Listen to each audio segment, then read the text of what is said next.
The thundering hooves of Yancey Xander's stallion cut through the stillness of the early morning as dark clouds gathered ominously on the horizon. The 32-year-old cowboy pulled his hat lower, squinting against the first spatters of rain that promised a mighty storm ahead. It was in these desolate stretches of Wyoming Territory, 1876, where a man could ride for days without encountering another soul, that Yancey felt most at peace until the unmistakable sound of a gunshot shattered the silence. Yancey reined in his horse, his hand instinctively moving to the Colt revolver at his hip. The shot had come from beyond the ridge ahead. Experience told him to ride on other people's troubles weren't his concern in this unforgiving land, but something in his gut pulled him toward the sound. As he crested the ridge, he spotted a figure struggling through the tall grass. Even from a distance, he could tell it was a woman, her dress torn and mudded, her steps unsteady as she half ran, half stumbled away from whatever danger lurked behind her. Another shot rang out, and the woman fell to her knees before scrambling back up. Yancey didn't hesitate. He spurred his horse forward, racing down the slope toward her. As he drew closer, he saw that she was young, perhaps 25, with dark honey-colored hair coming loose from what had once been a neat arrangement. "Madam," he called out, approaching cautiously to avoid frightening her further. The woman spun around, her green eyes wide with terror, clutching a small bundle to her chest. "Please," she gasped, her voice hoarse. "Help me." Yancey dismounted in one fluid motion, leading his horse between the woman and the direction from which she'd fled. "Are you hurt?" "No, but they'll kill me if they find me." Her eyes darted back toward the horizon. "My brother's my father. Your family's shooting at you," Yancey asked incredulously. She nodded, tears streaming down her dirt-smudged face. "I'm Eliza Sutton. My father banished me from our ranch last night. Said I was dead to him." Her voice broke. "But that wasn't enough. Now they're hunting me." A distant shout carried on the wind, followed by the sound of approaching riders. "No time to explain," Yancey said, making a quick decision. He helped her onto his horse before swinging up behind her. "Hold on tight, Miss Sutton." They rode hard through the gathering storm, Yancey pushing his stallion to its limits as they raced across the open plains, eventually veering toward a line of cottonwoods that marked a creek. The rain came in earnest now, washing away their tracks and providing some cover from their pursuers. It was nearly dark when they finally reached Yancey's homestead, a modest cabin nestled against a rocky hillside, with a small barn and corral nearby. The simple structure had never felt like much of a home to Yancey, just a place to rest between cattle drives and hunting expeditions. But as he helped the exhausted woman dismount, he found himself looking at it with new eyes. "It's not much," he said, leading her toward the cabin. "But you'll be safe here."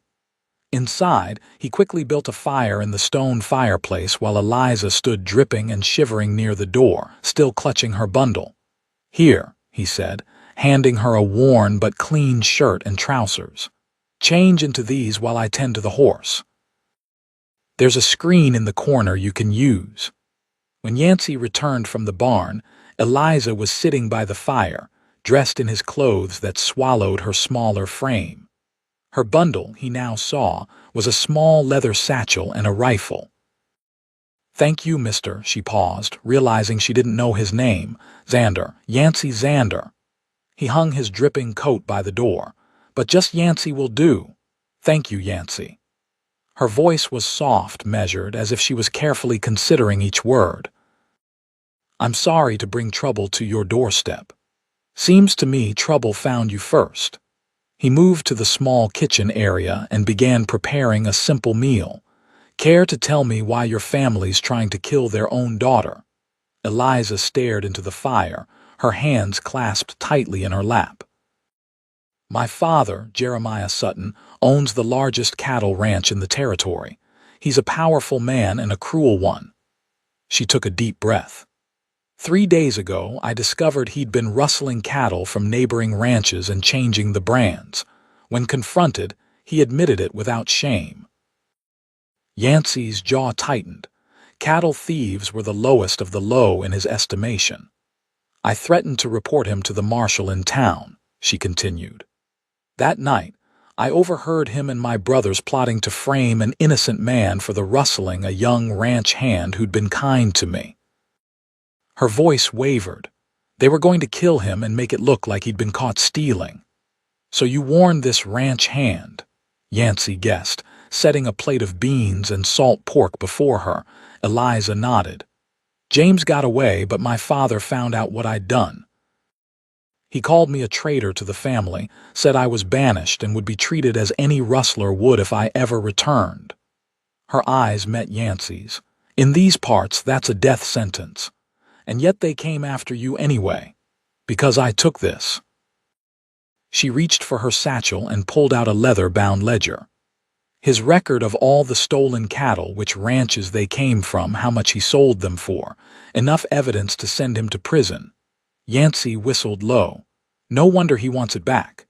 It's all I have to bargain with, Eliza said. I thought if I could reach the marshal in Clearwater, I might be able to negotiate some protection. She set down her fork, her appetite clearly gone, but I never made it that far. Clearwater's 3 days' ride from here, Yancey said, frowning.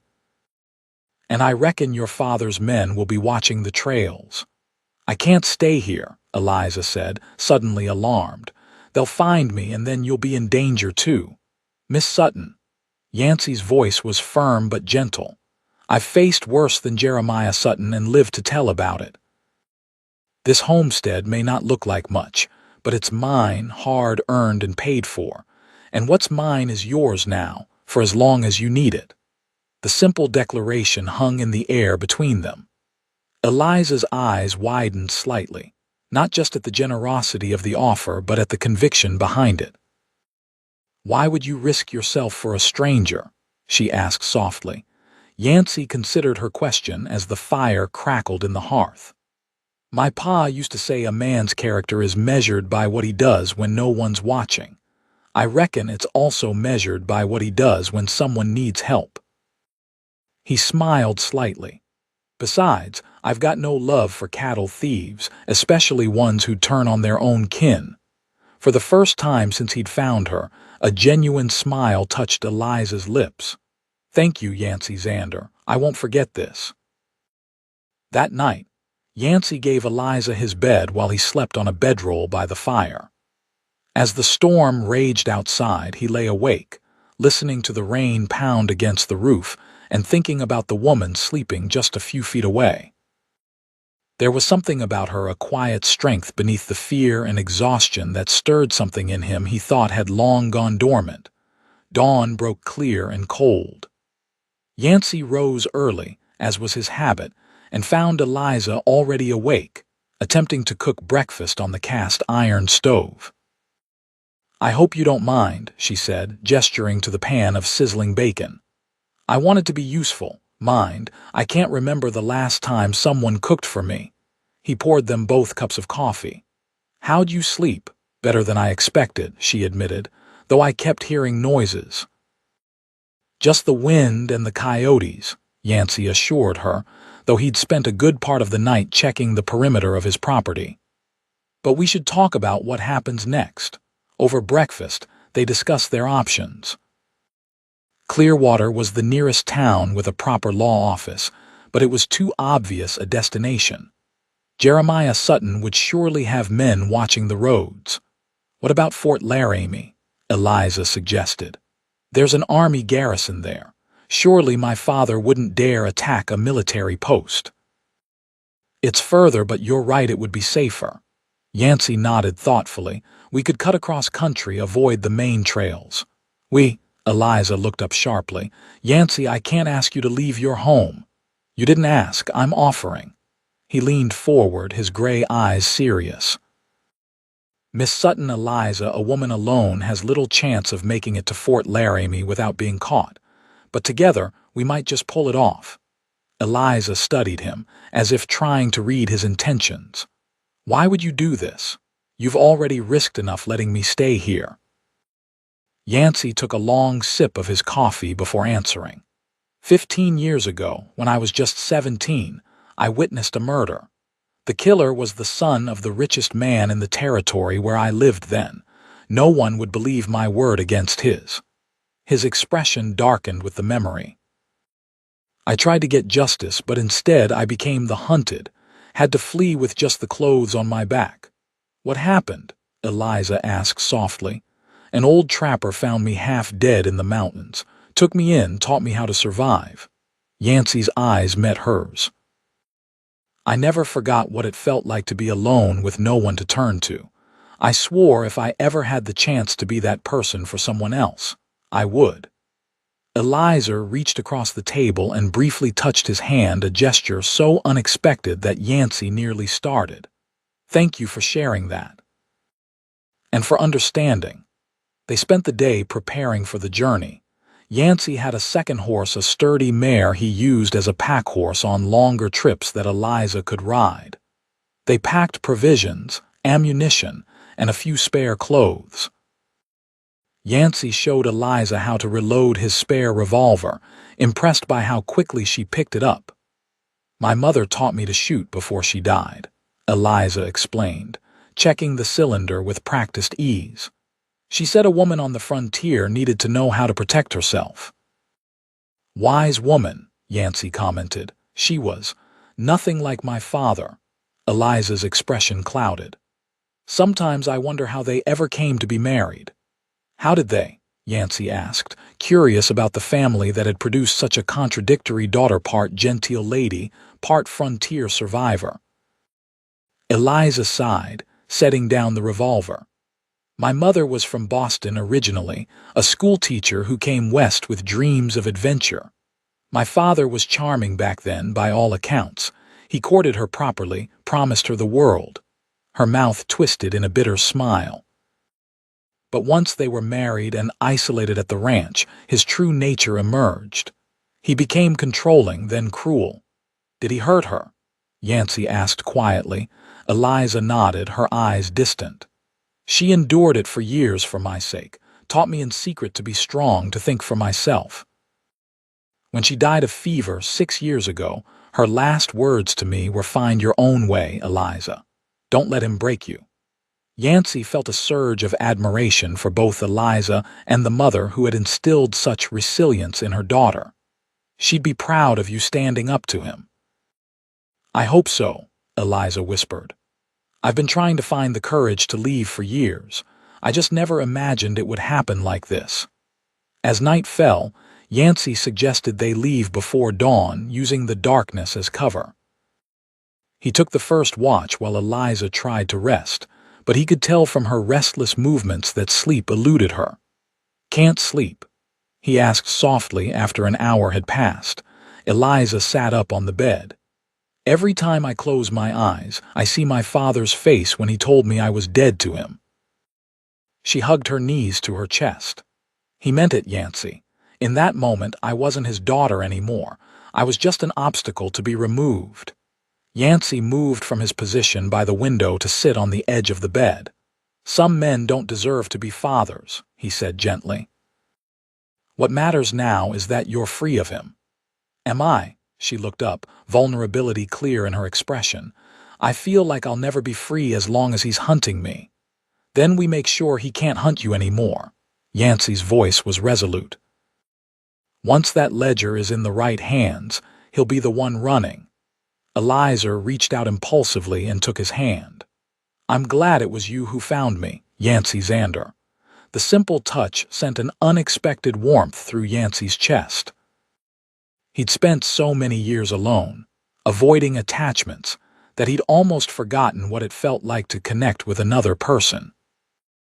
Looking at Eliza's face in the flickering lamplight, he realized with sudden clarity that his life had irrevocably changed the moment he heard that gunshot the day before. Try to rest, he said, reluctantly withdrawing his hand. We've got a long journey ahead. They set out well before dawn, with only the stars to guide them initially. Yancey led them away from established trails, cutting across country through terrain he knew well from hunting expeditions. Eliza proved to be an excellent rider, keeping pace without complaint despite what must have been considerable discomfort after her ordeal. As the sun rose, painting the vast Wyoming landscape in shades of gold and amber, Yancey allowed himself a moment to appreciate the beauty of his adopted home. The wide open spaces had always called to him, offering freedom and solitude in equal measure. Now, with Eliza riding beside him, he found himself seeing the territory through new eyes. "It's beautiful," Eliza said, echoing his thoughts as they paused on a ridge overlooking a sweeping valley. "I've lived here my whole life, but I've never really seen it like this." "Never left your father's ranch?" Yancey asked, "only to go into town for supplies and always with one of my brothers as escort." Her expression turned wistful. "I used to dream about what lay beyond those mountains to the east, and now you're finding out." "Yes," she smiled, the morning sunlight catching in her hair, "though not quite how I imagined." They rode steadily through the morning, keeping to higher ground where possible to spot any pursuit. By midday, they'd covered considerable distance, and Yancey suggested they rest the horses by a small creek sheltered by a stand of aspens. As they ate a simple lunch of jerky and hardtack, Yancey noticed Eliza wincing as she stretched her back. "Saddle sore?" he asked. She nodded ruefully. "It's been a while since I've ridden this long. It'll get easier," he assured her. "Though we should probably find you some proper riding clothes when we can. That dress isn't doing you any favors." Eliza laughed, a bright sound that seemed to surprise even her. "Are you saying I don't look my best, Mr. Xander?" Yancey felt an unexpected heat rise to his face. "I didn't mean that. I'm teasing you," Eliza said, her eyes dancing with amusement. "And you're right. I'd give anything for a pair of trousers right now." "We might be able to get supplies at Old Man Turner's trading post," Yancey said, relieved to change the subject. "It's about half a day's ride from here off the main routes. Turner keeps to himself, doesn't ask questions." "Is it safe?" "As safe as anything out here." "Turner's no friend to the cattle barons. He trades with the Shoshone and anyone else who has goods to barter, doesn't care much for the politics of the territory." They resumed their journey, riding at a steady pace through increasingly rugged country. Yancey kept them moving along game trails and natural features that wouldn't leave obvious signs of their passage. By late afternoon, dark clouds were building again to the west, promising more rain. "We should reach Turner's before the storm hits," Yancey said, eyeing the sky. "But it's going to be close." The trading post came into view just as the first rumbles of thunder sounded behind them, a low, ramshackle building with a corral and several outbuildings, nestled in a small valley protected on three sides by steep hills. As they approached, a tall, gaunt figure emerged from the main building, a shotgun held casually but visibly in his hands. "That'll be far enough," the man called out, his voice gruff with age and suspicion. Yancey raised his hand in a peaceful gesture. "It's Yancey Xander, Turner. I've brought a friend." The old man squinted at them for a long moment before lowering his shotgun. "Xander, ain't seen you in these parts for months.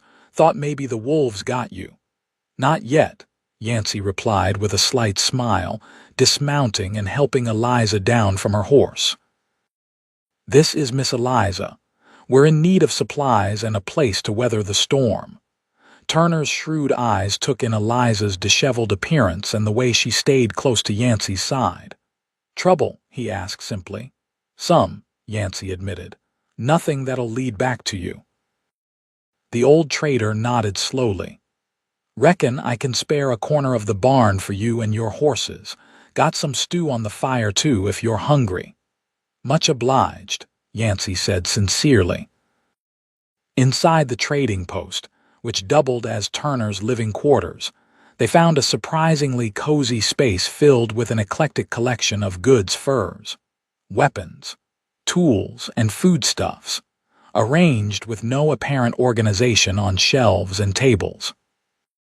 The old man ladled generous portions of rabbit stew into wooden bowls while Yancey explained their needs.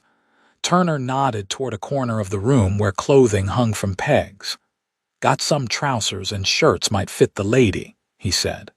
"Previous owner won't be needing them anymore." "Previous owner?" Eliza asked cautiously. "Mountain man name of Harkins. Grizzly got him last spring." Turner shrugged. "Good clothes, though, barely worn." While they ate, Turner kept up a steady stream of news and gossip from the territory, most of which meant little to Eliza but which Yancey listened to with careful attention. "Heard some interesting news from a Cheyenne hunter pass through yesterday," Turner said, refilling their coffee cups. "Said there's men asking questions all over, looking for a woman and a ledger." His eyes flicked to Eliza. "Offering good money for information." Yancey tensed. "How many men?" "6, according to my visitor, led by a fella named Sutton." Turner's gaze was knowing. "Cattle baron from over Clearwater way." Eliza's spoon clattered against her bowl. "My father," she whispered. Turner nodded, unsurprised. "Figured as much. Man's got a reputation even out here." "Did your Cheyenne friend say where these men were headed?" Yancey asked. "South and east, checking all the trails to Clearwater and Laramie." Turner leaned back in his chair. "You folks heading north would be my advice." Yancey frowned. "North takes us further from the fort." "Aye, but it also takes you toward Blackwater Canyon." "Plenty of places to lose pursuit in those hills, and there's a settlement of free miners beyond who don't take kindly to Sutton or his kind." Turner scratched his beard thoughtfully. "From there, you could circle back east toward Fort Laramie, come at it from a direction they won't expect." It was a significant detour, adding days to their journey, but Yancey had to admit it made sense. If Sutton's men were watching the direct routes, their best chance was to take the unexpected path. "What do you think?" he asked Eliza. She hesitated, clearly calculating the risks. "If we're being hunted, then the longer we're on the trail, the more danger we're in," she said slowly. "But getting caught would be worse. I trust your judgment, Yancey." Her faith in him was both flattering and intimidating. Yancey wasn't used to being responsible for anyone but himself. "North it is, then," he decided. "Can you spare some extra provisions, Turner? I'll pay fair." The old trader named his price, which was reasonable considering their situation. While Yancey sorted through supplies, Eliza tried on the clothes Turner had offered. She emerged from behind a makeshift screen wearing trousers, a flannel shirt, and a leather vest that had been cinched tight around her waist with a belt. "How do I look?" she asked, extending her arms. Yancey found himself momentarily speechless. The practical clothes suited her in a way he hadn't expected, highlighting her natural grace and the strength in her slender frame. "Like a proper frontierswoman," Turner answered when Yancey remained silent. "Just need a hat to complete the picture." He rummaged under his counter and produced a battered but serviceable slouch hat. "This ought to do and might help keep unwanted eyes from recognizing you at a distance." The storm broke in full force as night fell, making travel impossible. Turner offered them space in his barn, where they set up bedrolls in an empty stall well away from his mules, who regarded the newcomers with suspicious eyes.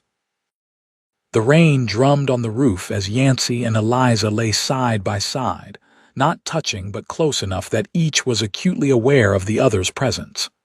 "You think we'll make it?" Eliza asked softly, her voice barely audible above the storm. "Yes," Yancey replied without hesitation. "Your father may be powerful, but we have advantages. We're moving across country he doesn't know as well, and he doesn't expect you to have help. I still can't believe you're doing all this for a stranger."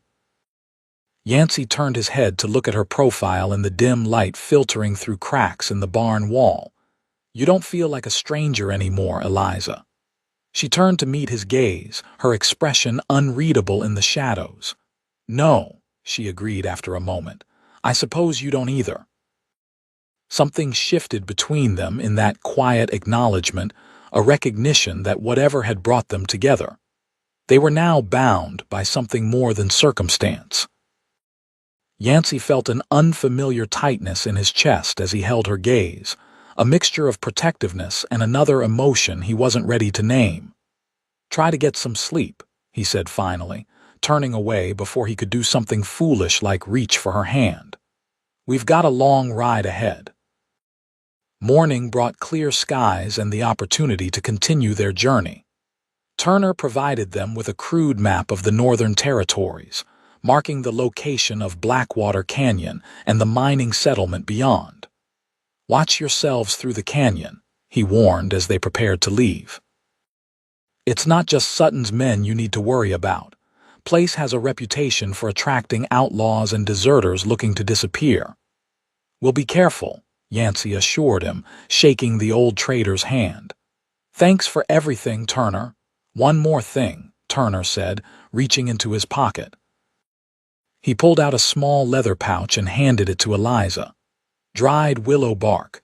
Make a tea from it if the riding gets too painful. It'll help. Eliza looked surprised and touched by the gesture. Thank you, Mr. Turner. The old man waved away her gratitude with a gruff motion. Been a while since I had decent company. You two watch each other's backs out there. They rode north under a brilliant blue sky, following a series of ridgelines that kept them visible only to eagles and hawks circling overhead. The terrain grew increasingly rugged, forcing them to dismount and lead the horses through particularly steep sections. By midday, they'd reached a high plateau that afforded them a spectacular view of the territory stretching out below a patchwork of forests, meadows, and winding rivers that disappeared into the distant haze. I've never been this far north before, Eliza admitted, drinking in the vista. It's magnificent. This country has a way of making a person feel small, Yancey said, standing beside her, in a good way most of the time. Is that why you choose to live alone so far from town? Eliza asked. Yancey considered the question. Partly. After years of working cattle drives with 20 other men, always surrounded by noise and dust and orders, I wanted space to breathe. He smiled slightly. And I've found most people don't improve much upon close acquaintance. All people. Eliza raised an eyebrow, a hint of challenge in her voice. There are exceptions, Yancey conceded, meeting her gaze directly. A flush of color touched Eliza's cheeks, and she looked away first, adjusting her hat. We should keep moving if we want to reach that stream you mentioned before dark. They continued their journey through the afternoon, making good progress despite the difficult terrain. Yancey was impressed by Eliza's endurance and her quick adaptation to trail life. She never complained, even when it was clear she was tired or uncomfortable, and she took on her share of the camp duties without being asked. As they set up camp that evening by a small stream, Yancey found himself watching her as she gathered firewood, noting the determined set of her jaw and the graceful efficiency of her movements. She was nothing like the refined ladies he occasionally encountered in town, with their impractical dresses and affected manners. Eliza Sutton was genuine, resilient, and increasingly captivating. The thought caught him off guard. Getting attached to his traveling companion was dangerous for both of them. Once they reached Fort Laramie and delivered the ledger to the authorities, their paths would naturally diverge. Eliza would start a new life, perhaps in one of the eastern cities, where Jeremiah Sutton's influence couldn't reach, and Yancey would return to his solitary existence. That was how it had to be, wasn't it? You're staring, Eliza said, interrupting his thoughts as she dropped an armload of wood beside the small fire he'd started. Just thinking, Yancey replied, embarrassed at being caught. About what happens when we reach Fort Laramie. He busied himself arranging the firewood. Have you thought about where you'll go after, once your father's been dealt with? Eliza sat down across from him, hugging her knees to her chest. I've been trying not to think too far ahead, just focusing on surviving each day. She poked at the fire with a stick. I have an aunt in St. Louis. My mother's sister. We've corresponded in secret over the years. She might take me in, at least temporarily. St. Louis, Yancey repeated, trying to keep his tone neutral. That's a long way from Wyoming. Yes. Eliza studied him across the flames. What about you? Will you go back to your homestead? Yancey nodded. It's home. Not much, but it's mine. It seemed peaceful, Eliza said softly. I can see why you'd want to return. A comfortable silence fell between them as Yancey prepared a simple meal of beans and salt pork. After they'd eaten, Eliza took out the willow bark Turner had given her and prepared a tea as he'd instructed. Sore? Yancey asked sympathetically. In places I didn't know could be sore, she admitted with a rueful smile. But I'll manage. As they settled into their bedrolls for the night, Yancey found himself wishing he could offer her more comfort than a cup of willow bark tea in the hard ground. She deserved better not just now, but in whatever future awaited her beyond this journey. Yancey. Eliza's voice came softly through the darkness. Yes, thank you, not just for helping me, but for treating me like I matter. The simple sincerity of her words touched something deep within him. You do matter, Eliza, more than you know. The journey to Blackwater Canyon took 3 more days of hard riding across increasingly unfamiliar territory. They encountered few people, a hunting party of Shoshone who nodded respectfully to Yancey as they passed, and a solitary prospector who barely acknowledged their existence before disappearing back into the hills. On the 4th day, they reached the entrance to the canyon, a narrow gap between towering cliffs of dark stone streaked with minerals that glinted in the sunlight. I can see why they call it Blackwater, Eliza remarked, gazing up at the imposing walls. How long is the canyon? According to Turner's map, about 5 miles, Yancey replied, but it's not a straight shot. There are side canyons and blind turns, easy place to get lost or ambushed.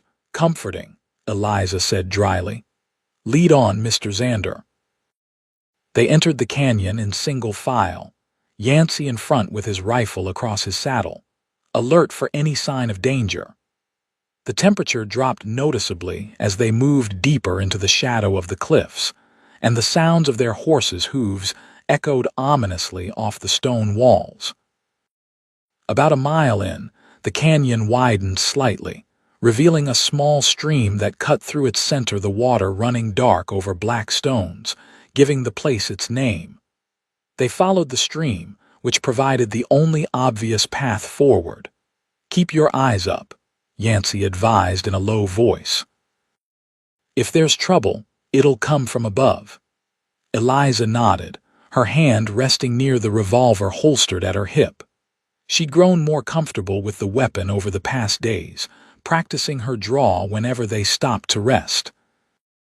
They were nearing what appeared to be a fork in the canyon when Yancey suddenly reined in his horse, holding up a hand for Eliza to stop. She froze immediately, trusting his instincts. What is it? She whispered. Something's not right.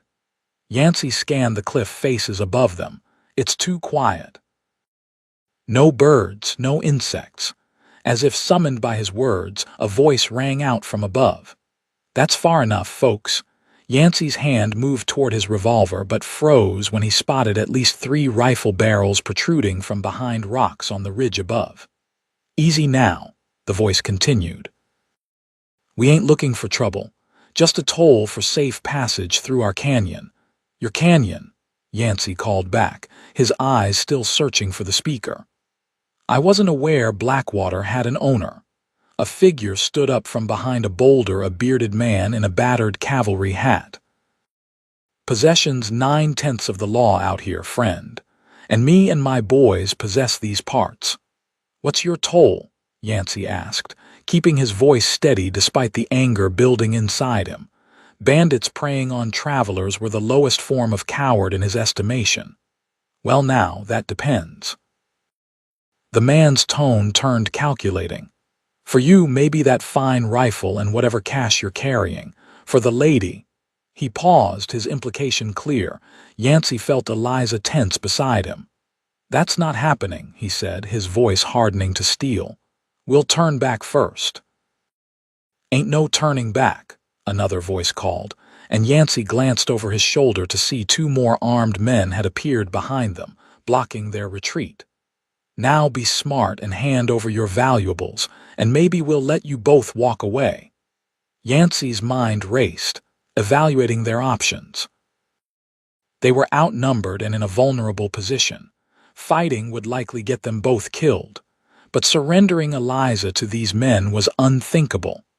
I have gold, Eliza said suddenly, her voice clear and composed despite the danger. In my saddlebag. Enough to make it worth your while to let us pass unharmed. The leader's interest visibly sharpened. Gold, you say? Show me. Eliza, Yancey warned in a low voice. What are you doing? She gave him a look that clearly said to trust her. In my left saddlebag, a small leather pouch. Keeping his movements slow and deliberate, Yancey reached across to Eliza's horse and opened the indicated saddlebag. Inside, he found a small leather pouch he hadn't seen before. It was indeed heavy with what felt like coins. Toss it up here, the leader ordered. How do we know you'll let us go once you have it? Yancey challenged. The man laughed. You don't, but it's your best option right now. Eliza nudged her horse forward slightly. There's more where that came from, she called up to the leader. Double that amount, in fact, but it's hidden. Let us pass safely, and I'll tell you where to find it. Eliza, what are you talking about? Yancey muttered, genuinely confused now. She ignored him, keeping her attention on the bandit leader, who was clearly weighing her offer. You expect me to trust the word of a woman I've never met? He asked skeptically. No more than I trust yours, Eliza replied coolly. But gold has a way of building trust quickly, doesn't it? Toss the pouch to your leader, she said to Yancey. Let him see I'm telling the truth. Reluctantly, Yancey threw the pouch up to the ridge. The leader caught it deftly and opened it, his eyes widening as he poured a stream of gold coins into his palm. Well now, this changes things, he said, clearly impressed. Where's the rest? Not far from here, Eliza said. There's a lightning-struck pine near the north end of the canyon. The gold is buried at its base, but if you or your men follow us or try to harm us, you'll never find it. The leader studied her for a long moment, then nodded. All right, lady, you've bought your passage. He jerked his head toward his men. Stand down, boys, let them through. Boss, you sure? One of the men behind them protested. I said let them through, the leader snapped. We'll check out her story about the tree. As they rode forward, passing directly under the leader's position, he called down to them. If you're lying about that gold, lady, nowhere in this territory will be far enough to hide from us. I never lie about gold, sir, Eliza replied with remarkable composure. They rode on in tense silence, both expecting a bullet in the back at any moment. But no shots came, and gradually the sounds of the bandits faded behind them. What just happened back there? Yancey asked in a low voice when they were well beyond earshot. Where did that gold come from? And what's this about more buried by a tree? Eliza's calm facade cracked slightly, revealing the tension beneath. The gold was my mother's. She kept it hidden from my father, gave it to me before she died. I've carried it ever since, waiting for a chance to escape. She smiled grimly. As for the rest, there isn't any. But by the time they figure that out, we'll be long gone. Yancey stared at her in amazement. That was either the bravest or most foolish thing I've ever witnessed. Perhaps both, Eliza admitted. But it worked, didn't it, this time? But those men won't be happy when they realize you tricked them. One problem at a time, Yancey. She urged her horse forward. For now, let's put as much distance between us and them as possible. They emerged from the canyon as the sun was beginning to set, casting long shadows across a valley that opened up before them. In the distance, they could see scattered lights the mining settlement Turner had mentioned. "We should avoid the town," Yancey said, studying the terrain. "Skirt around it and continue east. If those bandits come looking for us, that's the first place they'll check." They made camp in a secluded grove of pines well off any established trail. After securing the horses, Yancey built only the smallest of fires, just enough to heat coffee and a meager supper. "I'm sorry I didn't tell you about the gold," Eliza said as they ate. "It was my last resort, something to start a new life with if I ever managed to get away." "You don't owe me explanations, Eliza." Yancey sipped his coffee thoughtfully. "Though I am curious why you trusted me enough to ride with me but not enough to mention you were carrying a small fortune." Eliza looked down, a flush spreading across her cheeks. "It wasn't about trust. Not really. It's just, I've spent my whole life watching my father's greed corrupt everything around him. I've seen what the promise of gold does to men." She raised her eyes to his. "I wanted to know you without that shadow between us." The simple honesty of her answer touched Yancey deeply. "I understand," he said softly. "And for what it's worth, I'm glad you used it. It may have saved our lives today." "At the cost of my future security," Eliza said with a rueful smile. "We'll figure something out," Yancey promised, then realized what he'd said. "We." As if their futures were somehow linked beyond this immediate journey. Eliza noticed too, her expression softening into something that made Yancey's heart beat faster. "Yes," she agreed quietly. "I believe we will." They finished their meal in companionable silence, each lost in their own thoughts. As Yancey took the first watch, sitting with his back against a tree and his rifle across his knees, he found himself increasingly unable to imagine returning to his solitary existence once their journey ended. The woman sleeping just a few feet away had somehow worked her way past defenses he'd maintained for years, stirring feelings he'd long thought dormant. Eliza Sutton was brave, resourceful, and possessed a quiet dignity that had nothing to do with her upbringing and everything to do with her character. And she was leaving for St. Louis once they reached Fort Laramie. The thought sent an unexpected pang through Yancey's chest.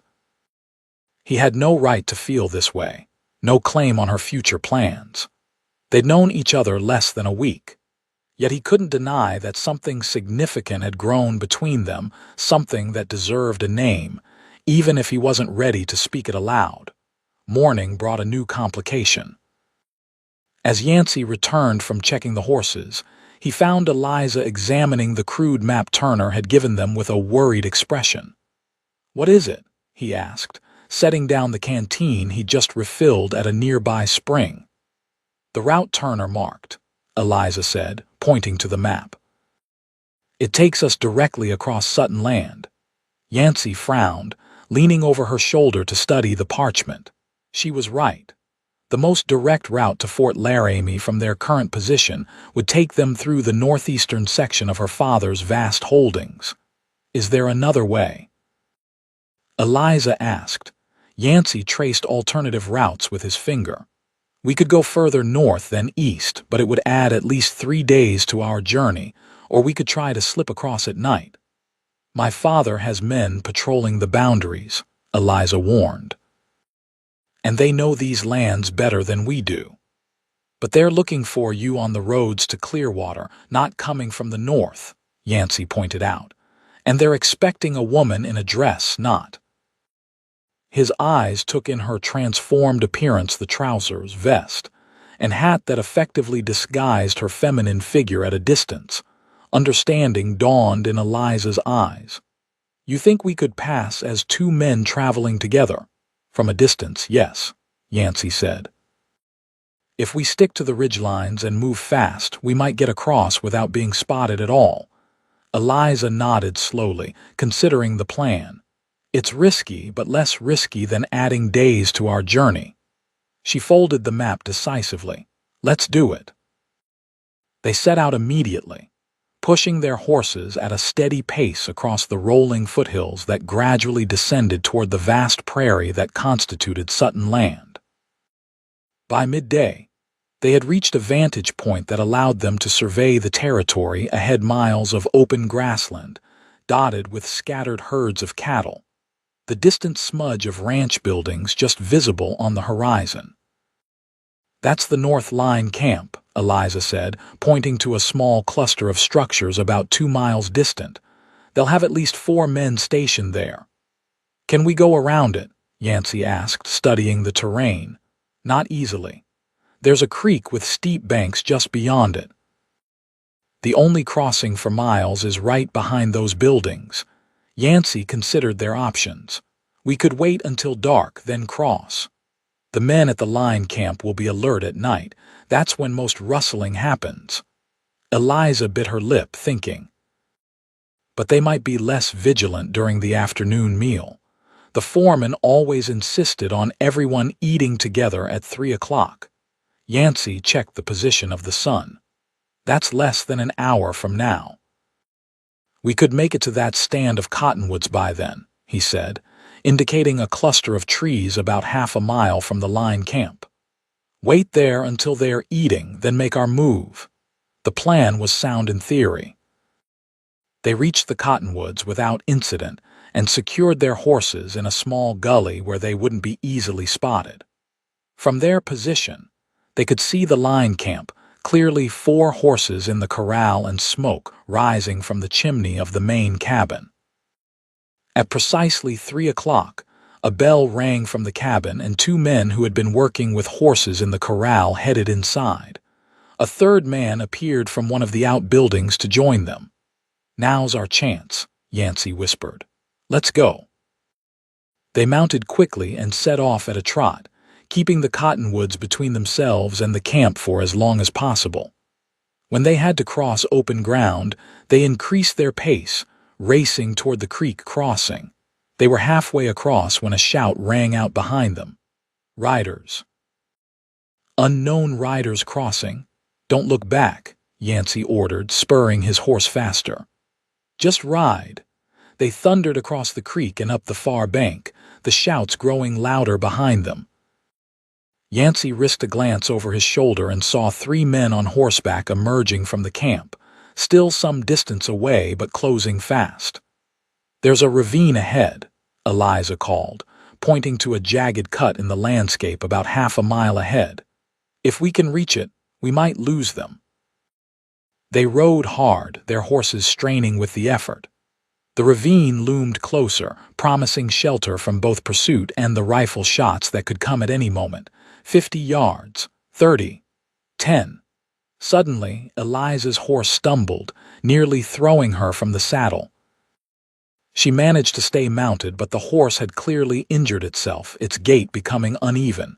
Keep going, she shouted to Yancey. I'll catch up. Instead, Yancey wheeled his horse around and rode back to her side. Not leaving you, he said firmly, reaching down to grasp her arm. Come on. With a strength born of desperation, he pulled her from her saddle onto his horse, settling her behind him. The mare whinnied in protest at the double burden but gamely continued forward as Yancey urged it toward the ravine. They plunged into the shadow of the steep walls just as the first rifle shot cracked through the air, the bullet striking the rock face well above their heads. Yancey guided his horse deeper into the ravine, which twisted and turned, providing cover from their pursuers. They'll follow our tracks, Eliza said breathlessly, her arms tight around Yancey's waist. Let them try, Yancey replied grimly. This ravine joins up with 3 others about a mile ahead. We'll split their party or force them to choose wrong.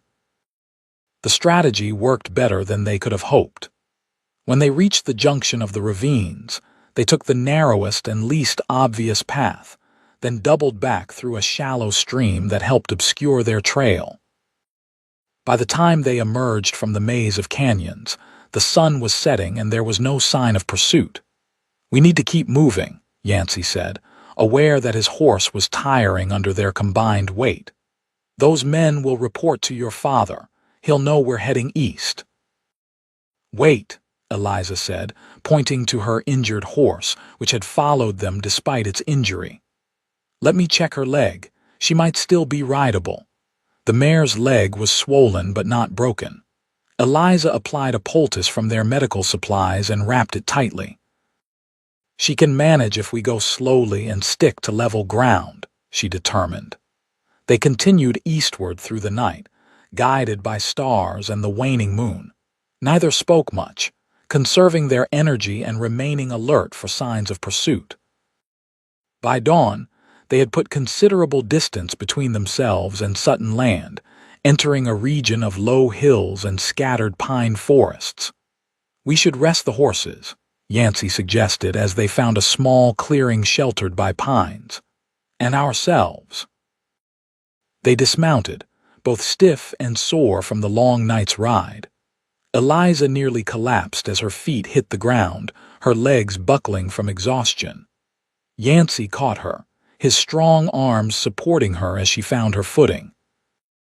"Sorry," she murmured, too tired to feel embarrassed by the physical contact. "I don't think I've ever been this tired." "You've earned your rest," Yancey said, helping her to a soft patch of ground beneath a pine tree. "Sleep. I'll keep watch." "You need sleep too," Eliza protested, even as her eyelids grew heavy. "I'll wake you in a few hours to take your turn," Yancey promised, though they both knew he had no intention of doing so. Eliza was asleep within moments, her breathing deep and even. Yancey spread a blanket over her gently, then sat with his back against a neighboring tree, his rifle across his knees. Despite his own exhaustion, he found himself unable to look away from her sleeping face, peaceful for the first time since he'd met her. In that moment, with the golden light of dawn filtering through the pines and casting dappled shadows across her features, Yancey Zander realized he was falling in love with Eliza Sutton. The knowledge settled in his chest like a physical weight, terrifying and exhilarating in equal measure. He'd lived alone for so long, convinced that solitude was safer than attachment. The nomadic life of a cowboy had suited him, allowing him to drift from ranch to ranch, never staying long enough to form lasting connections. Even when he'd finally saved enough to buy his own small homestead, he'd chosen a location far from the nearest town, valuing independence above all else. Now, watching Eliza sleep, he wondered if he'd been running all these years not toward freedom but away from the vulnerability that came with caring deeply for another person. What would happen when they reached Fort Laramie? Would she still go to St. Louis? Did he have any right to ask her to consider another path, one that included him? These questions circled in his mind as the morning wore on, finding no resolution. When Eliza finally stirred, opening her eyes to find Yancey still keeping faithful watch, something in his expression must have revealed his thoughts, for her cheeks colored slightly, and she looked away. "You didn't wake me," she said accusingly, sitting up and running a hand through her tangled hair. "You needed the sleep more than I did," Yancey replied, offering her the canteen. "That's not how partnership works, Yancey." She took a long drink, then fixed him with a steady gaze. "We're in this together, remember? You can't protect me from everything." The word partnership lingered between them, carrying implications beyond their immediate circumstances. Yancey cleared his throat, suddenly finding it difficult to meet her eyes. "We should reach Fort Laramie by tomorrow if we keep a steady pace," he said, changing the subject.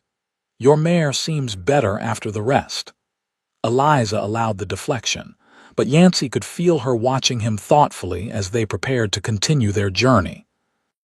They rode through the day, stopping only briefly to rest the horses and eat a cold lunch of jerky and hardtack. The terrain grew more familiar to Yancey as they approached the Eastern Territories, and by late afternoon, he was confident enough in their location to suggest a more substantial rest. "There's a small trading post about an hour from here," he told Eliza. "Run by a half-Lakota woman named Sarah Blackfeather. She's trustworthy, and we could use proper supplies before the final push to the fort." Eliza agreed readily, the prospect of a hot meal and perhaps even a wash clearly appealing after days on the trail. They reached the trading post as the sun was beginning to set a sturdy log building with smoke curling invitingly from its chimney. Sarah Blackfeather proved to be a tall, handsome woman in her 50s with intelligent eyes that missed nothing. She greeted Yancey warmly, clearly an old acquaintance, and welcomed Eliza with a courtesy that asked no questions about their unusual traveling arrangement. "You both look like you could use a meal and a proper night's rest," she observed, leading them inside. "The back room is empty if you want it. One bed, but there's floor space enough for a bedroll too." Over a hearty stew and fresh bread, they recounted a carefully edited version of their journey, omitting any mention of Jeremiah Sutton or the ledger Eliza carried. Sarah listened attentively, occasionally asking questions that revealed her shrewd understanding of the territory and its politics. "Fort Laramie's your best bet if you're looking for law protection," she agreed when they mentioned their destination, "though the Army has its own ideas about justice out here. We have evidence," Eliza said carefully, "of crimes that even the Army can't ignore." Sarah nodded, not pressing for details. "Well, you'll find a sympathetic ear in Captain James Hollister. He commands the garrison now, and he's a fair man by all accounts. Tell him Sarah Blackfeather sent you, and he'll at least hear you out." After dinner, Sarah showed them to the promised room, small but clean, with a narrow bed, a washstand with a pitcher of water, and a small window overlooking the plains beyond. "I'll take the floor," Yancey said immediately when Sarah had left them. "Don't be ridiculous," Eliza replied, setting down her saddlebag. "We've slept side by side on the ground for days now. A bed's no different." But they both knew it was different. The intimacy of sharing a proper bed, even innocently, carried implications that sleeping near each other in the open did not. "I'll sleep better knowing you're comfortable," Yancey insisted. "You take the bed." Eliza looked like she wanted to argue further, but instead sighed and nodded. "At least use the bedroll Sarah provided instead of just your blanket. The floor looks hard as stone." While Eliza used the washstand to clean up as best she could, Yancey stepped outside to check on the horses and clear his head.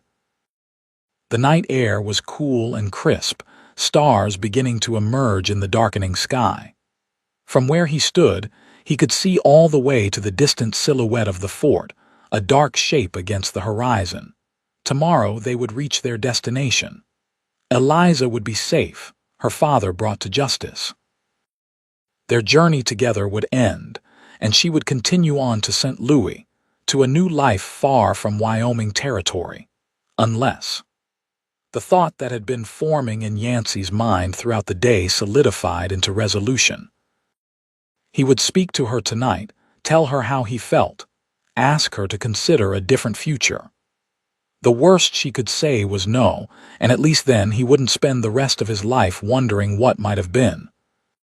When he returned to the room, he found Eliza sitting on the edge of the bed, her damp hair loose around her shoulders, wearing a clean shirt Sarah had provided.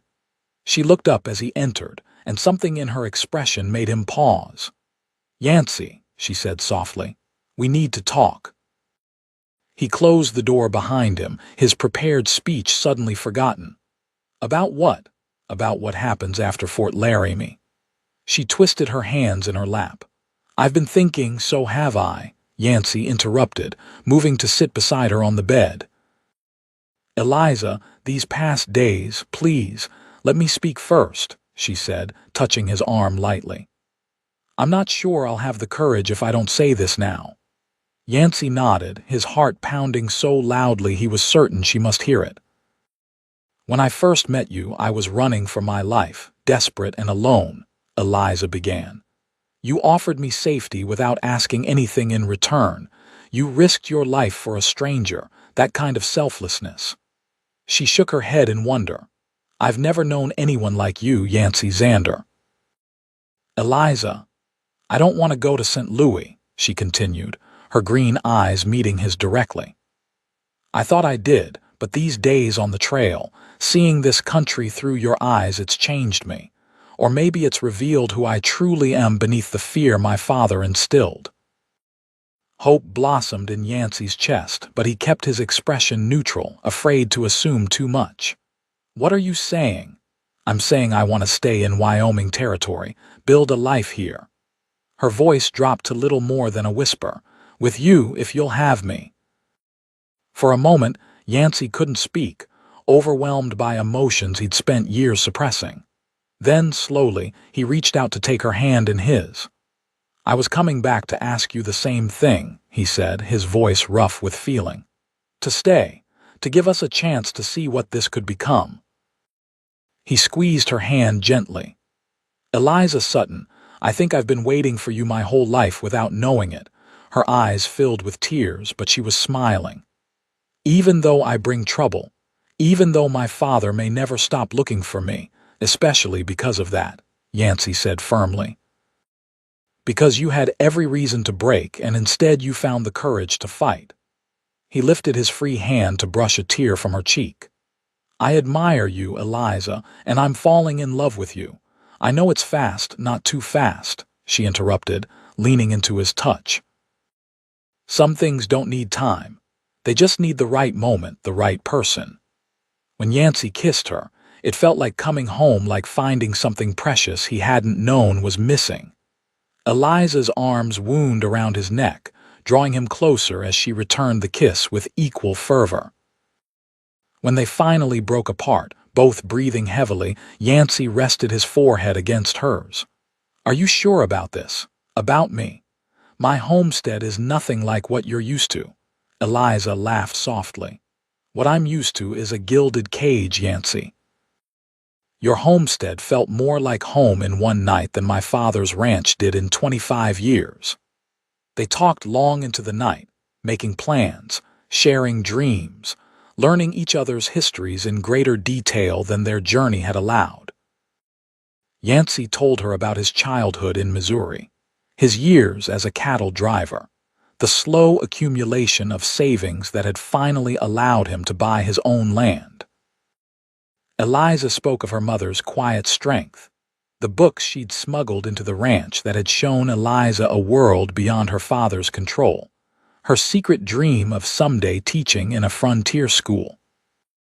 We could expand the cabin, Yancey suggested as they lay side by side on the narrow bed, her head resting on his shoulder.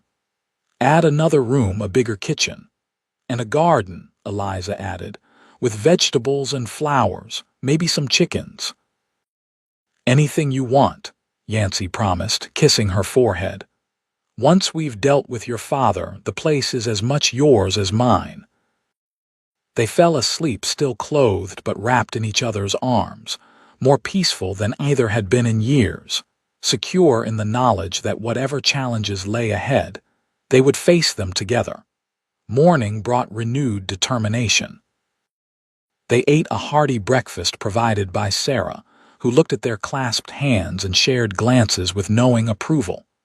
Fort Laramie is about 4 hours' ride due east, she told them as they prepared to leave. Stay on the main trail, the Army patrols it regularly this close to the fort. Yancey paid her generously for their stay, adding extra for the supplies she'd provided. We're grateful, Sarah, for everything. Just be happy, the older woman replied, her wise eyes moving between them. That's payment enough in a world with too little joy. They rode side by side toward their destination, the future stretching before them with possibilities neither had dared imagine before. Eliza's mare had recovered enough to bear her weight comfortably, and the weather was clear and mild, a perfect spring day. What will you say to the captain? Yancey asked as the fort grew larger on the horizon, its walls now clearly visible. Eliza patted the saddlebag where she kept the ledger. The truth, that my father has been rustling cattle for years, changing brands and selling the stolen stock across state lines.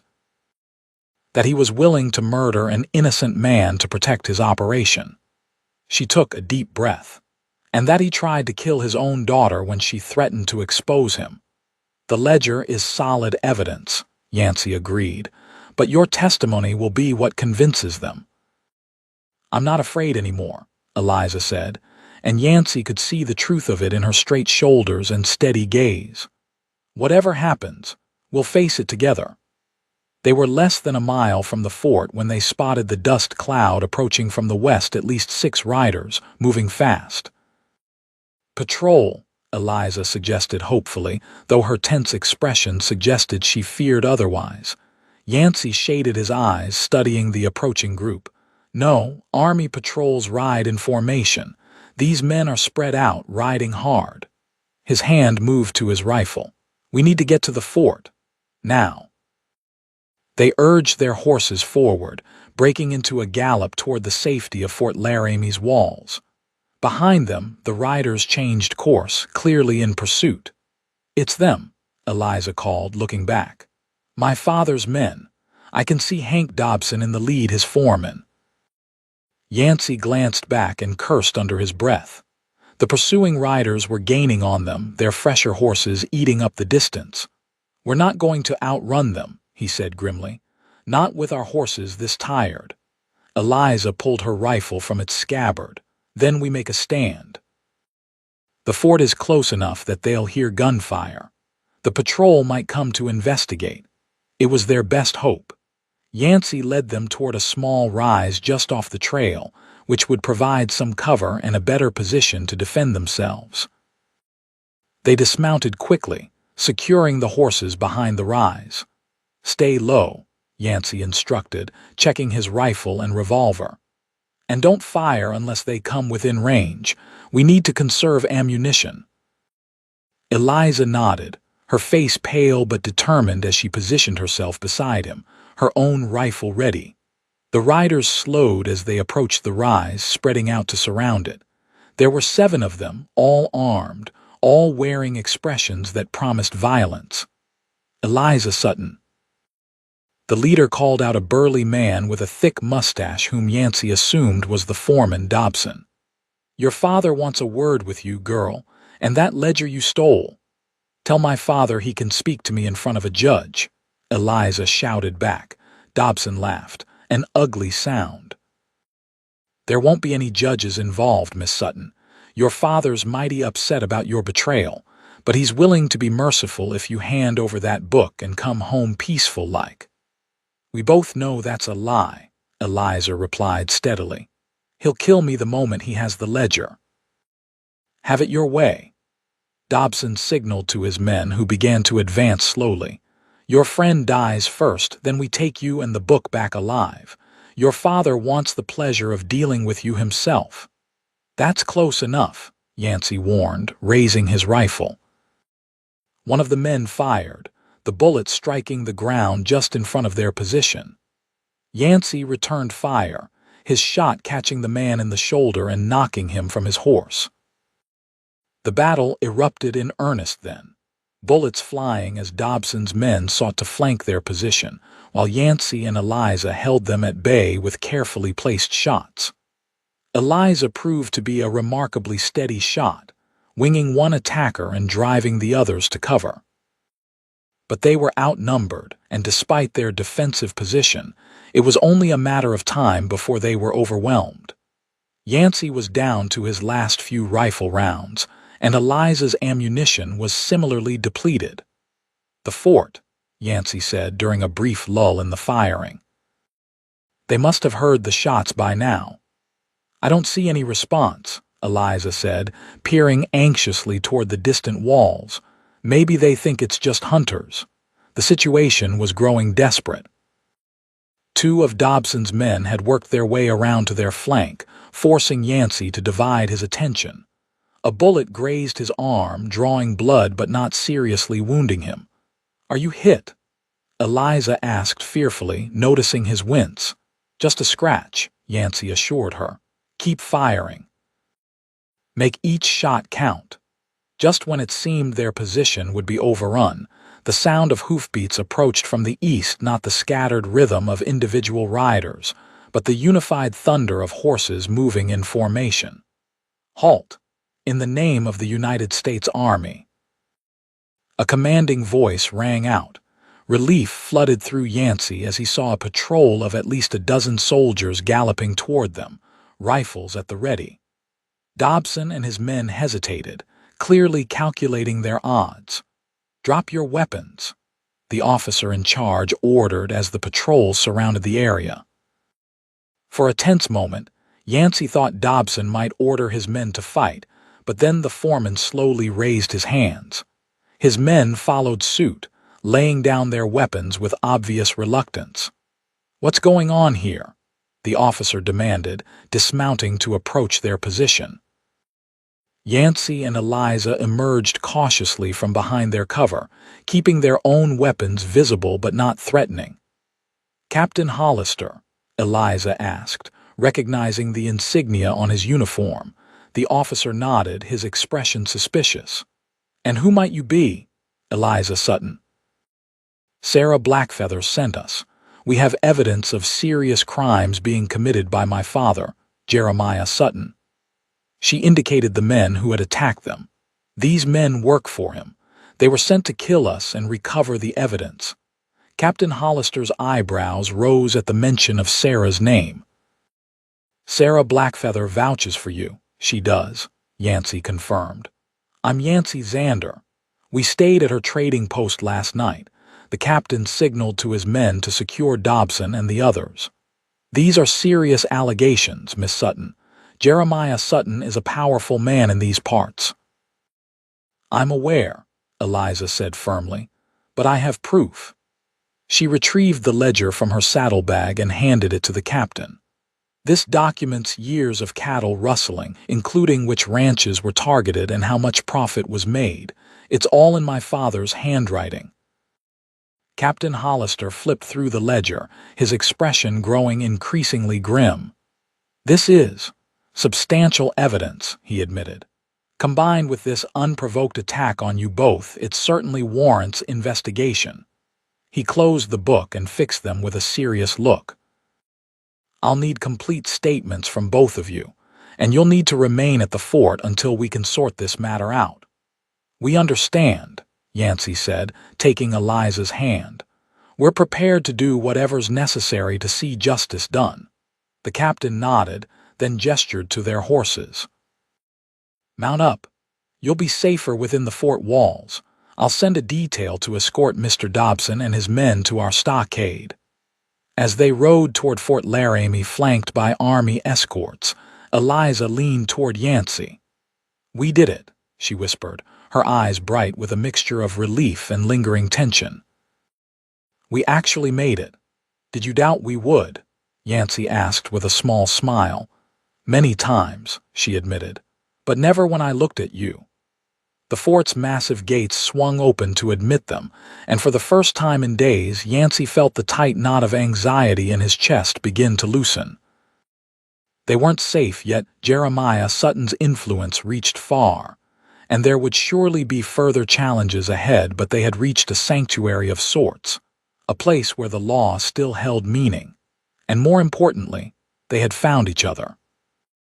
Whatever the future held, they would face it together. The next 2 weeks passed in a whirlwind of depositions, interviews, and tense waiting. Captain Hollister proved to be as fair-minded as Sarah had claimed, taking their accusations seriously and launching a thorough investigation into Jeremiah Sutton's activities. Eliza and Yancey were given quarters within the fort's separate rooms, in deference to propriety, though they often spent their days together, planning their future while awaiting news of the investigation's progress. The garden should go on the south side of the cabin, Eliza was saying one afternoon as they sat on a bench near the parade ground, sketching plans for improvements to Yancey's homestead. Better sunlight there. And we could divert some water from the creek for irrigation. Yancey agreed, watching her face light up with enthusiasm. Maybe even plant a few fruit trees eventually. It was in these quiet moments, discussing simple, domestic matters, that Yancey felt most keenly the miracle of having found her. The woman who had once seemed so far above his station, the daughter of a wealthy rancher, educated and refined, now spoke with genuine excitement about building a life with him on his modest homestead. Their conversation was interrupted by the approach of a soldier, who informed them that Captain Hollister wished to see them immediately. They exchanged a nervous glance before following the man to the captain's office. Hollister was standing behind his desk when they entered, his expression unreadable. "Miss Sutton, Mr. Zander, please sit down." He gestured to the chairs before his desk. "Is there news?" Eliza asked anxiously once they were seated. "Indeed there is." The captain picked up a telegram from his desk. "We sent a detachment to your father's ranch 3 days ago with a warrant for his arrest based on the evidence you provided." "And," Yancey prompted when the captain paused. "Jeremiah Sutton was not at the ranch," Hollister continued. "According to the ranch hands, he fled the night before our men arrived, taking only a small bag and his fastest horse." Eliza's hand found Yancey's, gripping it tightly. "He knew you were coming. It appears so. Someone must have warned him." The captain's mouth tightened with displeasure. "However, we did find additional evidence of his crimes, altered brands on cattle, records of transactions that match your ledger, and 3 of his men have agreed to testify against him in exchange for leniency." "So he's a fugitive now," Yancey said, processing the implications. "Yes. Wanted notices have been distributed throughout the territory and beyond. He won't find it easy to show his face anywhere in the West." Hollister leaned forward. "Miss Sutton, in light of these developments, we need to discuss your safety." "You think he'll come after me?" Eliza stated. "Not a question. I think it's a possibility we must consider.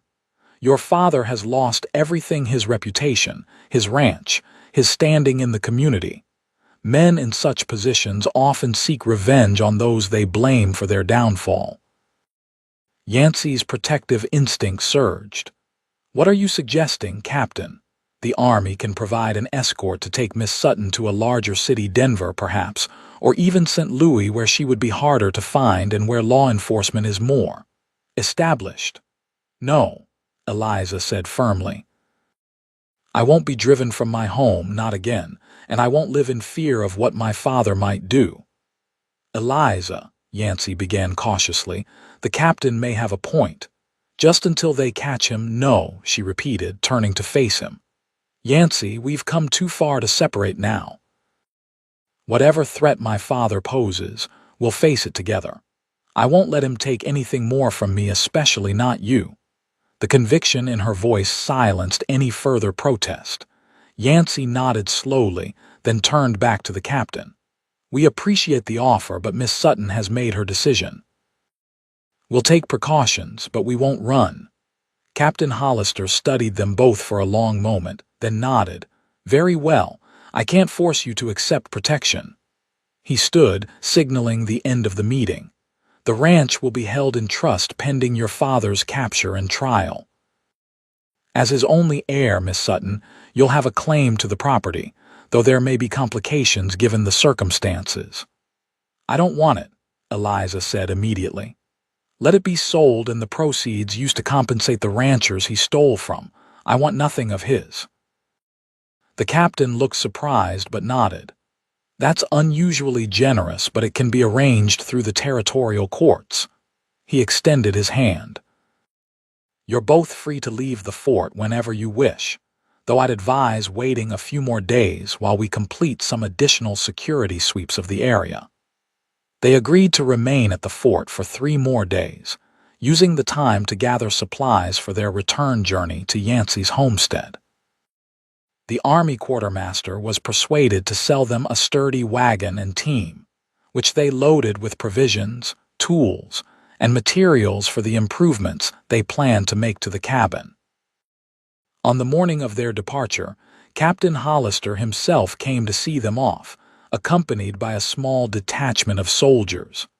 "I've arranged for patrols to check on you periodically," he informed them, "at least until Sutton is captured."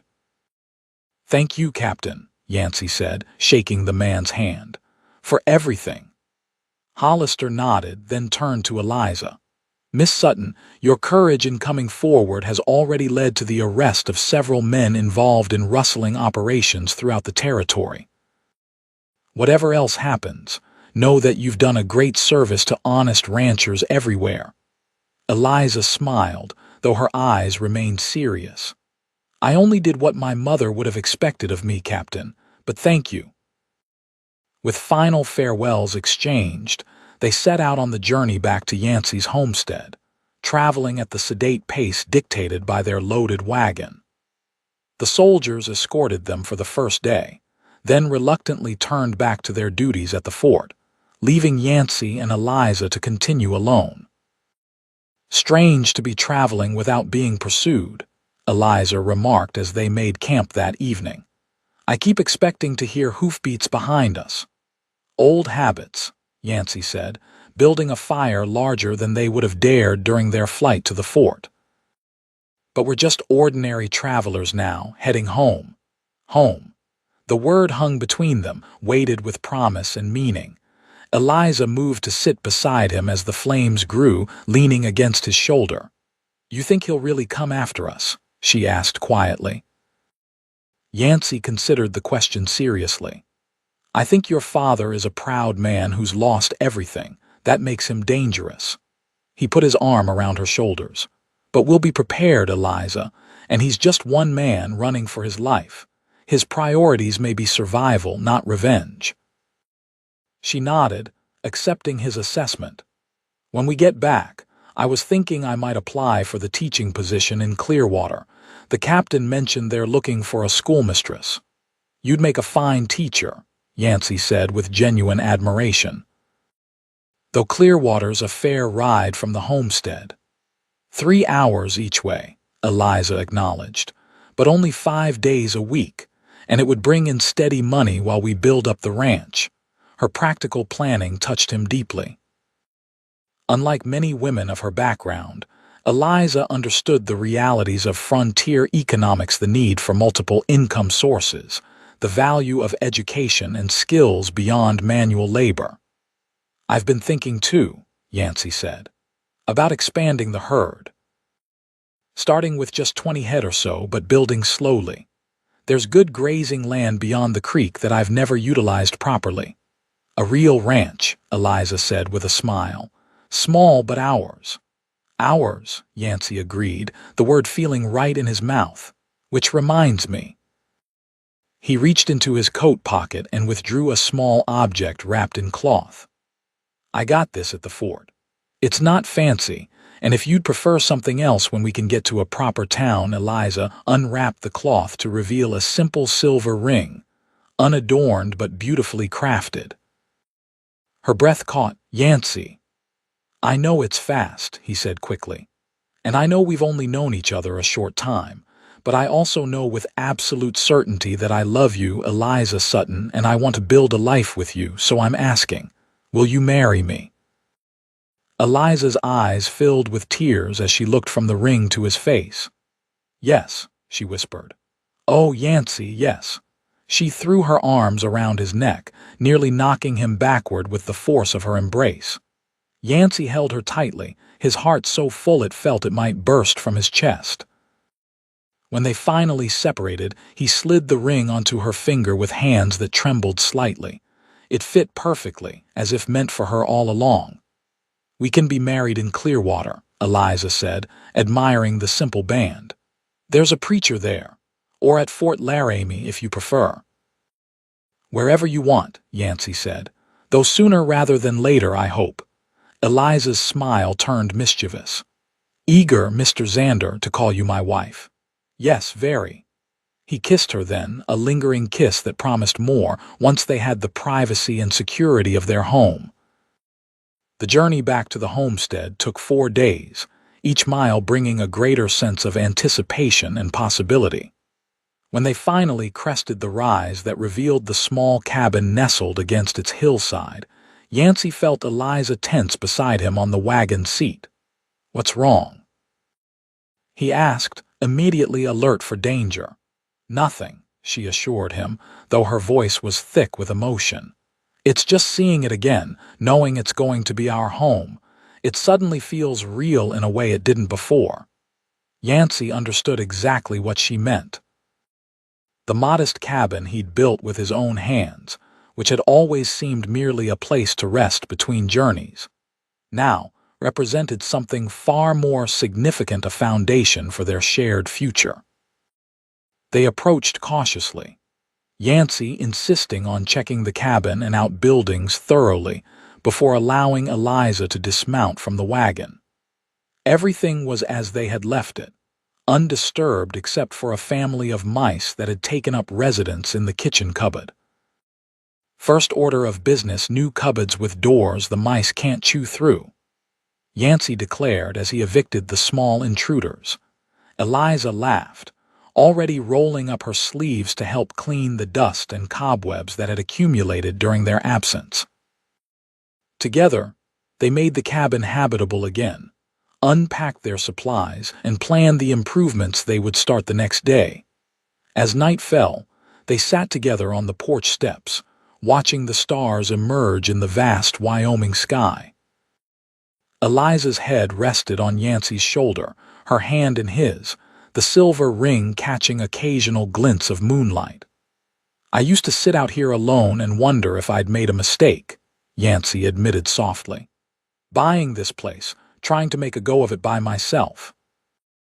It was so quiet sometimes I could hear my own heartbeat." "And now?" Eliza asked. "Now I know I was just waiting," he said simply. "For you." She kissed him then, a kiss full of promise and belonging before leading him inside to the home that was now truly theirs. The following weeks passed in a blur of activity as they worked from dawn till dusk to improve the homestead. Yancey added a second room to the cabin, along with a larger porch and a proper kitchen. Eliza established her garden, planted with seeds they'd purchased at the fort, and successfully applied for the teaching position in Clearwater. They were married on a bright June morning in the small church in Clearwater, with Sarah Blackfeather and Captain Hollister among the few guests in attendance. Eliza wore a simple blue dress she had sewn herself, with wildflowers in her hair, and Yancey thought she had never looked more beautiful. "I, Yancey, take you, Eliza, to be my lawfully wedded wife," he vowed, his voice steady and sure. "To have and to hold from this day forward, for better or worse, for richer or poorer, in sickness and in health, to love and to cherish, till death do us part. I, Eliza, take you, Yancey, to be my lawfully wedded husband," she replied, her green eyes shining with happiness. "To have and to hold from this day forward, for better or worse, for richer or poorer, in sickness and in health, to love and to cherish, till death do us part." When the preacher pronounced them husband and wife, Yancey kissed his bride with a tenderness that belied the passion he felt, conscious of their small audience. There would be time enough for more intimate celebrations when they returned to their home. Life settled into a rhythm that suited them both. Eliza rode to Clearwater each Monday morning, staying in a room above the general store during the week, then returning home each Friday afternoon. Yancey worked tirelessly on the ranch, gradually increasing their small herd and improving the property. On weekends, they worked side by side, building the life they had envisioned together.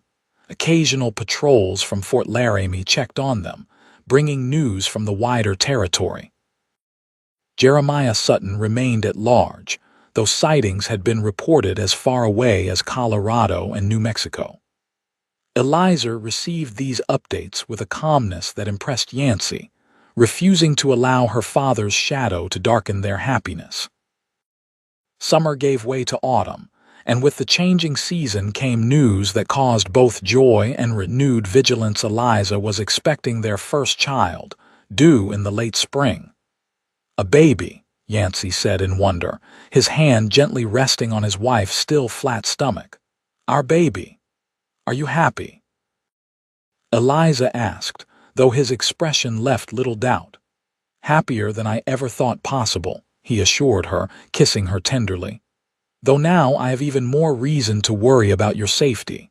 Perhaps you should stop teaching, at least until after the baby comes." Eliza shook her head firmly. "I'll continue through the winter. The doctor in Clearwater says there's no reason I can't teach until the final month or two." She smiled at his concerned expression. "I'm healthy, Yancey, and the work isn't strenuous, and we need the money, especially now." He couldn't argue with her logic, though he insisted on accompanying her to and from Clearwater each week once the news of her pregnancy became known.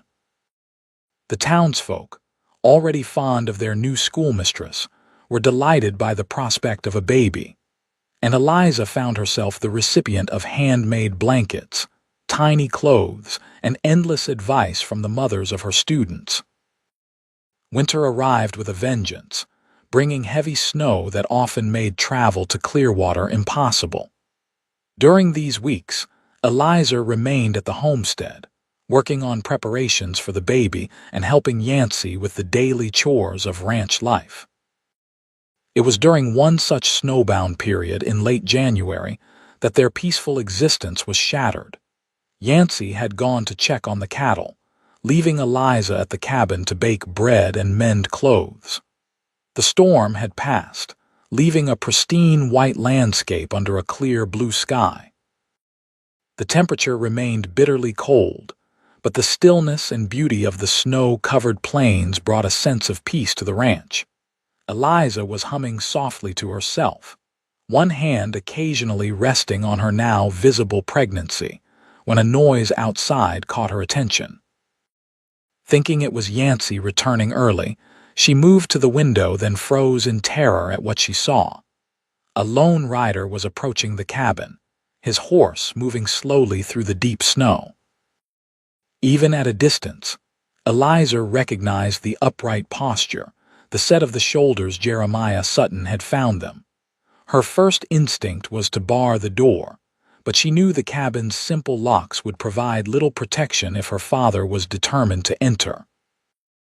Instead, she moved quickly to retrieve the revolver Yancey kept loaded on a high shelf, then positioned herself beside the window where she could see without being easily seen. As her father drew closer, she could make out his features thinner than she remembered, his face weathered by months on the run, but his eyes still held the cold calculation that had always defined him. He dismounted carefully, tying his horse to the porch railing before approaching the door. Eliza steeled herself, raising the revolver and aiming it at the door. "Eliza," her father called, his voice carrying through the wooden walls. "I know you're in there, daughter. I just want to talk." She remained silent, her hand steady on the weapon. "Eliza, please," he continued. "I've been running for months. I'm tired. I just want to understand why you turned against your own blood." Still she said nothing, though her heart pounded so loudly she feared he might hear it. "Very well," Jeremiah said after a moment of silence. "Have it your way." There was a crash as he kicked the door, the frame splintering under the force of the blow. Eliza fired a warning shot that buried itself in the doorframe inches from her father's head as he burst into the cabin. "Stay back," she commanded, her voice stronger than she felt. "The next shot won't miss." Jeremiah froze, his eyes widening as they took in the sight of his daughter visibly pregnant, holding a revolver with the steady hand of someone prepared to use it. "Well, well," he said, a cruel smile twisting his lips. "So that's how it is. You betrayed your family for some cowboy's bastard." "My husband will be back any minute," Eliza said, ignoring the insult, "and he won't hesitate to kill you if he finds you here." Husband, Jeremiah spat. You could have married a banker, a politician, someone worthy of a Sutton. Instead, you throw yourself away on some saddle tramp and betray your own father. I betrayed no one, Eliza replied steadily. You betrayed everything my mother believed in: honor, decency, the law. You're a thief and a would-be murderer, and you're no father of mine. Rage contorted Jeremiah's features. You ungrateful little. He lunged forward suddenly, faster than Eliza anticipated. She fired, but her shot went wide as his body collided with hers, sending them both crashing to the floor.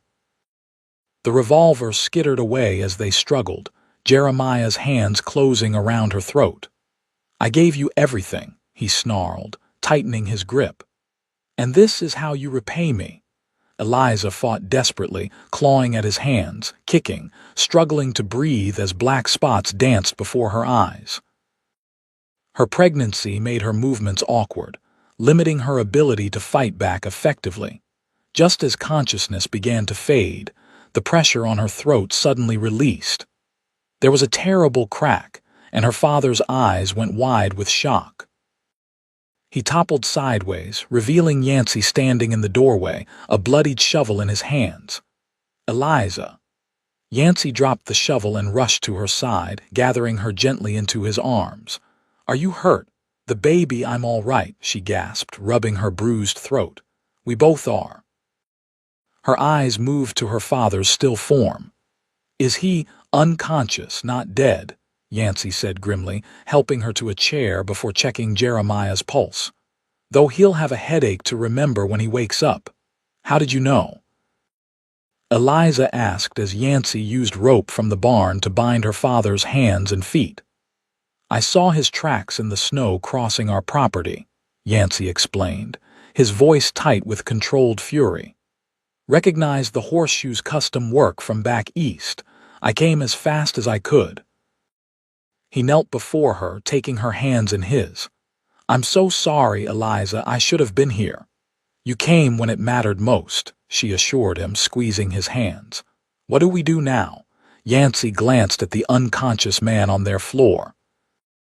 I'll take him to Clearwater, turn him over to the marshal there. He can contact Fort Laramie. He hesitated, studying her face. Will you be all right alone?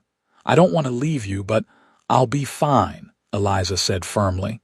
This needs to end, Yancey. He needs to face justice for what he's done. 2 hours later, Yancey departed with Jeremiah Sutton secured to a travois behind his horse, still unconscious but breathing steadily. Eliza stood in the doorway of their cabin, watching until they disappeared over the ridge. She felt strangely empty, neither triumphant nor grief-stricken at her father's capture. What she felt most strongly was relief that the threat which had hung over them for so long was finally neutralized, that their child would grow up free from Jeremiah Sutton's malevolent influence. Yancey returned the following day, exhausted but satisfied. It's done, he told her as they sat before the fire that evening. The marshal was mighty pleased to have Jeremiah Sutton delivered to his doorstep. There'll be a trial, of course, but with the evidence we've provided and your father's actions today, there's little doubt about the outcome. Prison, Eliza asked, most likely, for a considerable time. Yancey pulled her close, his hand resting protectively over their unborn child. He can't hurt us anymore, Eliza. It's over. And it was. Jeremiah Sutton was tried and convicted in the spring, sentenced to 15 years in the territorial prison. He would not be present for the birth of his grandchild, nor for any of the milestones that followed. Emma Rose Zander was born on a perfect May morning, with her father pacing anxiously outside the bedroom door while the midwife from Clearwater attended her mother. Her first cry was strong and indignant, a sound that brought tears to Yancey's eyes when he was finally allowed to enter and see his daughter. She's perfect, he whispered, cradling the tiny bundle with a tenderness that made Eliza's heart swell with love. Just like her mother. She has your chin, Eliza observed, tired but radiant with happiness. And I think she'll have your eyes. Life on the Xander ranch flourished along with their daughter. The small herd grew, the garden expanded, and Eliza eventually returned to teaching, bringing Emma with her to a schoolroom where the children delighted in their teacher's baby. 2 years after Emma's birth, they welcomed a son, Thomas, followed by another daughter, Sarah, named for their friend who had helped bring them together. The cabin expanded accordingly, becoming a proper home filled with laughter, learning, and love. 7 years after Jeremiah Sutton's capture, a letter arrived from the territorial governor's office, informing Eliza that her father had died in prison. She read the news with quiet contemplation, then placed the letter in a box where she kept mementos of her past life, her mother's few letters, the deed to her father's ranch which she had indeed sold to compensate his victims, a pressed flower from her wedding day. "Are you all right?" Yancey asked that night as they sat on their expanded porch, watching their children chase fireflies in the summer twilight. "Yes," Eliza said, and meant it. "I mourned the father I wished I'd had long ago. The man who died was a stranger to me." Yancey nodded, understanding as he always did. "You've built something better," he said, gesturing to their thriving homestead and the children playing before them. "Something true. We've built it," Eliza corrected, leaning into his embrace. "Together." As darkness settled over the Wyoming plains, and their children came running back to the house, tired and happy, Eliza reflected on the journey that had brought her here. From a frightened woman fleeing for her life to the confident mother, teacher, and rancher she had become. From the lonely cowboy who had found her that stormy day to the devoted husband and father beside her now. "Mine's yours now," Yancey had said when he offered her shelter that first night, referring to his humble cabin. Neither of them could have imagined then how completely those words would come to define their lives, everything shared, everything built together. A love forged in danger and hardship that had only grown stronger with each passing year. "What are you thinking about?" Yancey asked, noticing her thoughtful expression. Eliza smiled, watching as Emma helped her younger siblings up the porch steps. "I was thinking about that day you found me," she said softly, "and how sometimes the worst moments of our lives can lead us to the best." Yancey's arm tightened around her shoulders as he pressed a kiss to her temple. "The best is still to come," he promised. "Every day with you and our children is better than the last." And as their family gathered together in the home they had built with their own hands, Eliza knew with absolute certainty that he was right. The journey that had begun with a desperate flight across the Wyoming territory had led to the truest home she could have imagined, not a place, but the people she loved, and who loved her in return.